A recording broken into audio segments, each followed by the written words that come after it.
أشهد أن لا إله إلا الله.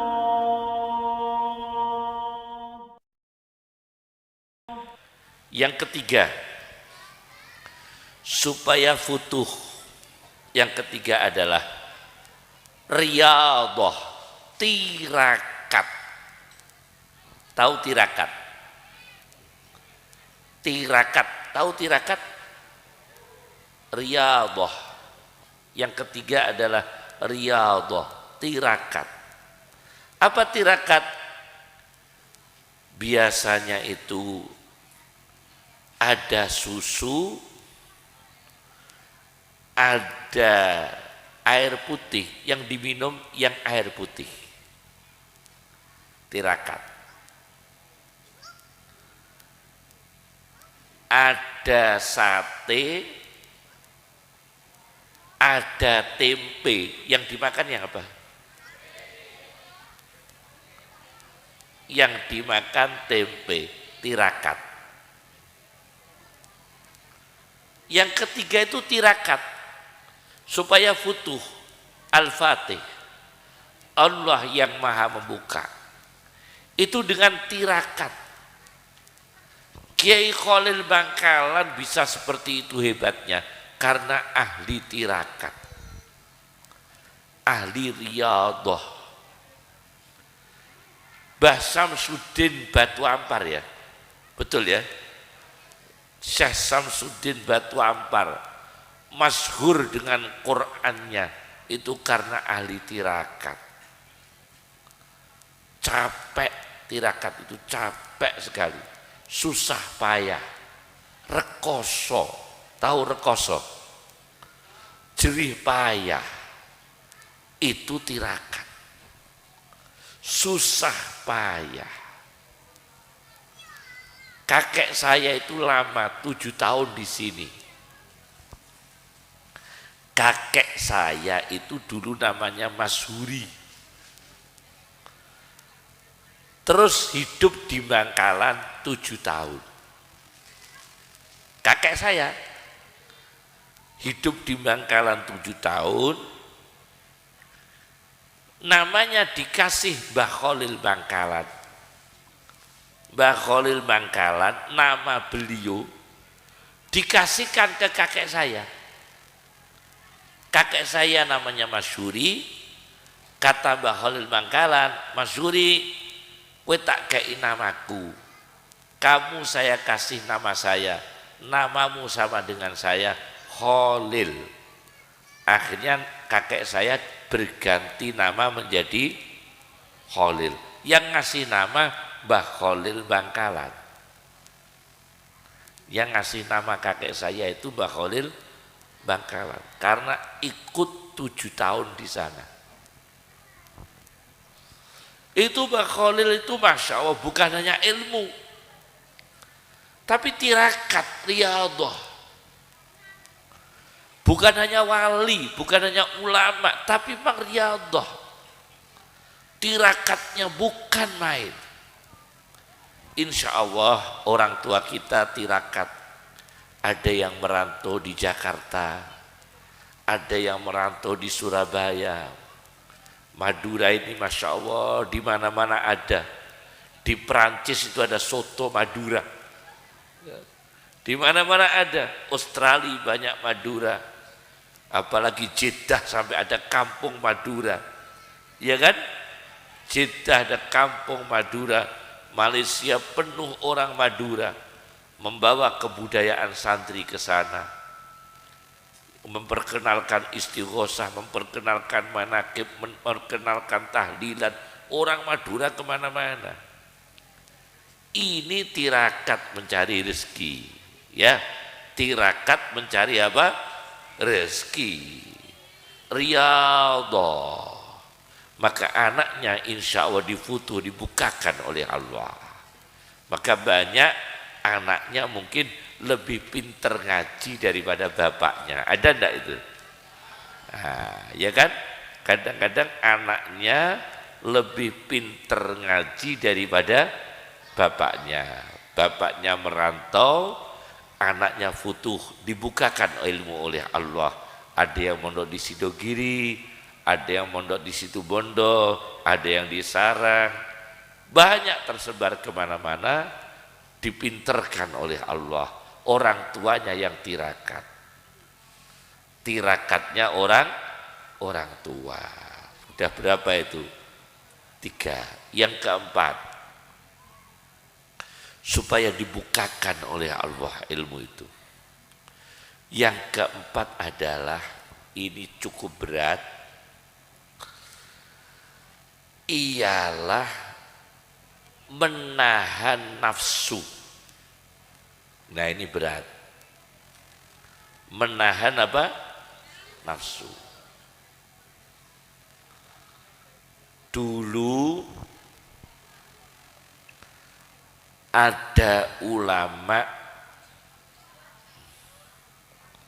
namanya Thohir bin Babasyat. Siapa? Thohir bin Babasyat. Itu ahli nahwu. Ahli nahwu, ulama ahli nahwu. Itu kalau baca Quran sahataman dengan mengangan-angan, 30 juz itu dengan diangan-angan. Menahan nafsu, makan tidak dipikir, minum nggak dipikir, istirahat nggak begitu dipikir, ya tetap istirahat, tapi menahan nafsu. Suatu ketika beliau itu di atas loteng, tahu loteng, rumah tingkat, di atas loteng beliau baca Quran 30 juz dengan merenungi isinya. Akhirnya beliau jatuh dari tangga dan meninggal dunia. Namanya Thohir bin Babasyat, meninggal dunia saat baca Al-Quran. Luar biasa ya, meninggal dunia saat baca Al-Quran. Di Riyadh itu ibu kota Arab Saudi, banyak orang Madura Bu di sana. Itu ada rumah sakit tentara, rumah sakit militer. Di sana ditemukan mayit, ada mayit orang mati di rumah sakit militer itu, orang mati, sudah mati. Kemudian diperiksa oleh dokter pakai alat. Biasanya dokter kalau meriksa kan ada alat yang dimasukkan ke telinga dokter itu, lalu diletakkan di perutnya orang yang sakit, namanya alat stetoskop namanya. Alat apa?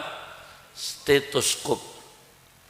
Jadi dokter meriksa perutnya orang sakit,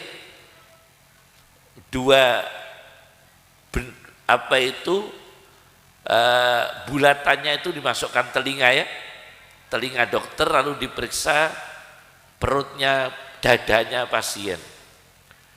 Itu mayit diperiksa oleh dokter, di dalam perutnya ada suara adzan. Di dalam perutnya itu ada suara apa? Adzan. Itu terjadi di Saudi, di Riyadh. Saya baca dalam satu buku. Di dalam perutnya, di dadanya itu ada suara adzan. Diulangi lagi oleh dokter, diperiksa, orangnya sudah mati. Di dalam perutnya ada suara adzan. Diperiksa lagi oleh dokter, dalam perutnya terdengar suara adzan. Ternyata ini orang yang puluhan tahun rajin adzan di masjid, orang nggak punya, puluhan tahun adzan di masjid, dan setiap 3 hari khatam Al-Quran. Setiap berapa hari? 3 hari khatam Al-Quran. 3 hari khatam Al-Quran sampai meninggal dunia. Maka Allah memberi karomah. Dia mati, dia meninggal dunia di dalam perutnya masih mengumandangkan azan. Ini orang yang ahli tirakat, orang yang ahli menahan nafsu. Masya Allah ya, itu jadi nahan nafsu ya, tahan nafsu. Masya Allah, itu insya Allah barokah, insya Allah barokah menahan nafsu. Termasuk saya ini kepingin teh tapi tidak ada teh, jadi saya harus menahan nafsu ya. Alhamdulillah, kepingin teh adanya kok 2 gelas putih semua. Masya Allah, barokah, barokah. Udah berapa? 4 ya. Yang kelima,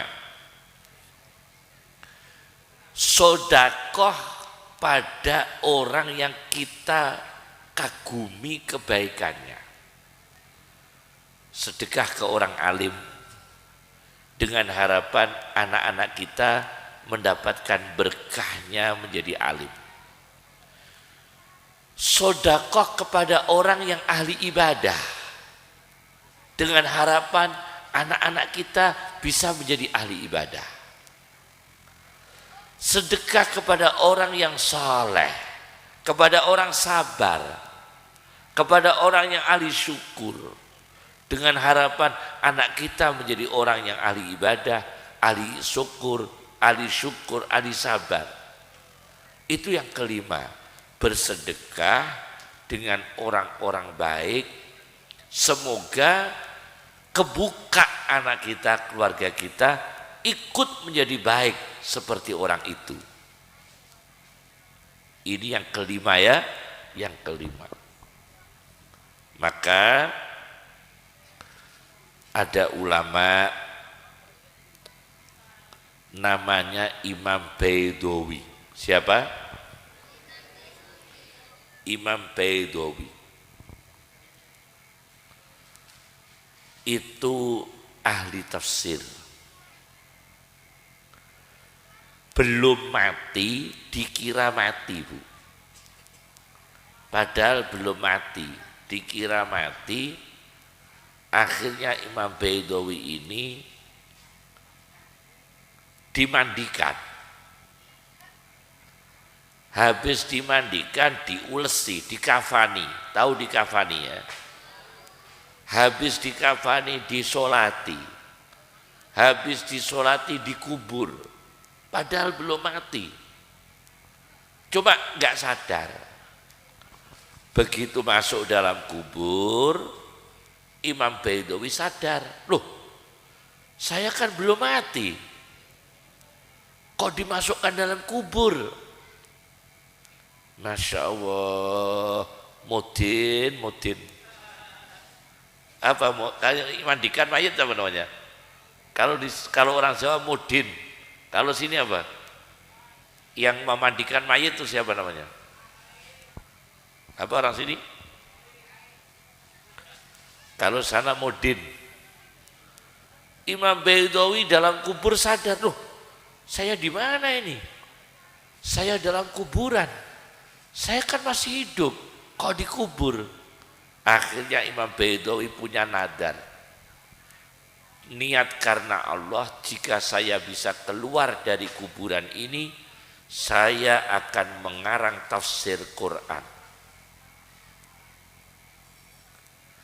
Kalau saya bisa keluar, tapi nggak bisa keluar. Karena kuburan sudah tertumpuk tanah. Dia masih hidup, masih bisa bernafas.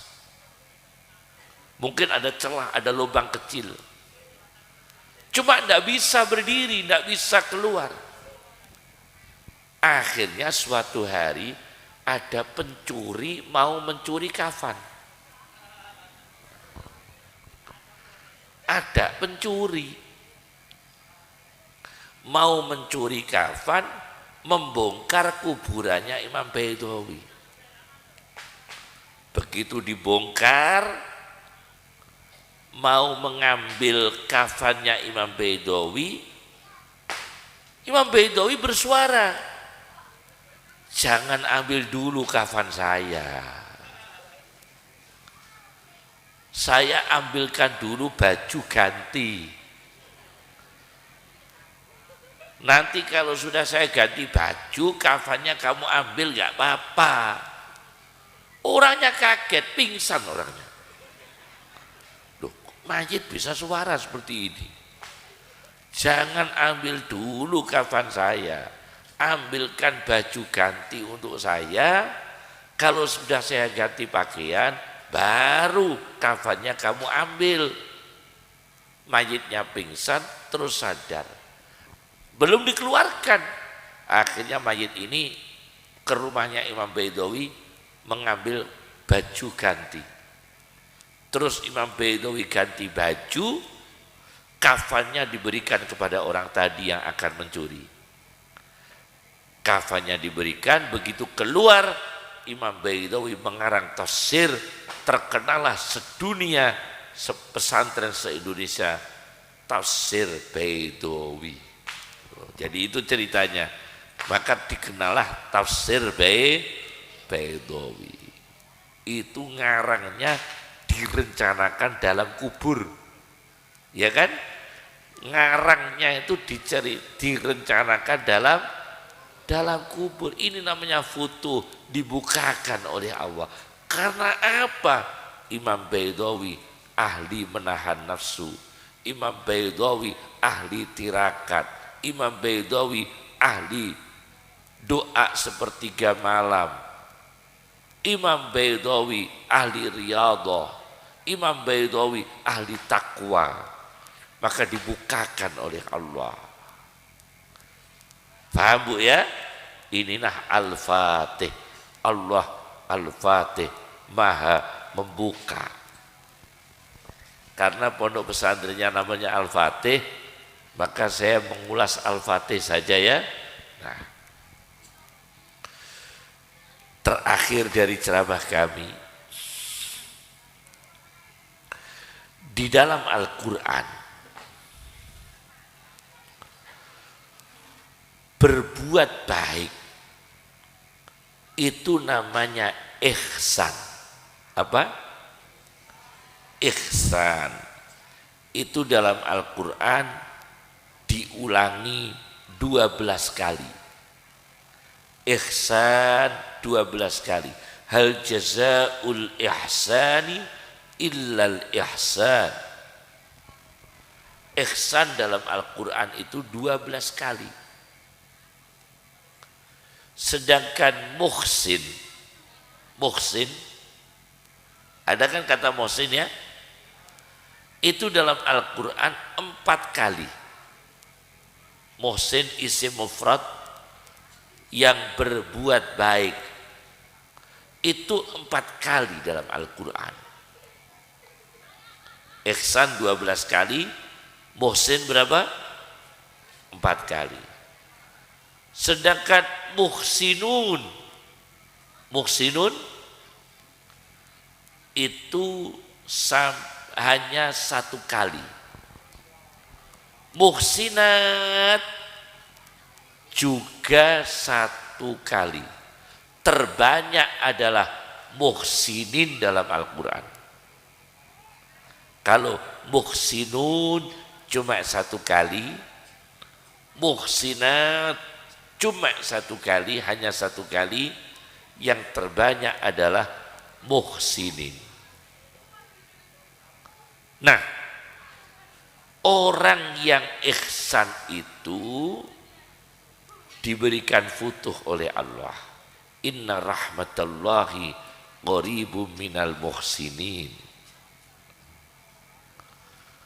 Rahmatnya Allah itu dekat dengan orang-orang yang berbuat baik. Rahmatnya Allah itu dekat dengan orang-orang yang berbuat baik. Masya Allah, tehnya sudah datang. Ini tehnya dari Sumeneb. Alhamdulillah. Barokah, barokah. Alhamdulillah. Ya, Masya Allah. Masya Allah. Ini teh sampai pengajian selesai nggak bisa diminum. Makasih, barokah. Karena panasnya itu 1000 derajat. Tapi barokah. Semoga mendapatkan barokah semua. Ya. Nanti saya minum barokah ya. Saya suka teh, seneng saya itu teh. Nanti kita minum insya Allah. Inna rahmatallahi qaribun minal muhsinin. Rahmatnya Allah dekat dengan orang-orang yang berbuat baik. Contohnya begini. Pernahkah bapak-bapak ini ngasih uang anak tetangga yang mondok, biayai anak tetangga yang mondok, bukan anaknya sendiri loh. Kalau anaknya sendiri wajar, anaknya tetangga yang mondok, beli kitab tidak mampu, belikan kitab, itu nanti barokah ke anak kita sendiri. Karena anaknya orang nggak mampu beli kitab, kita belikan. أشهد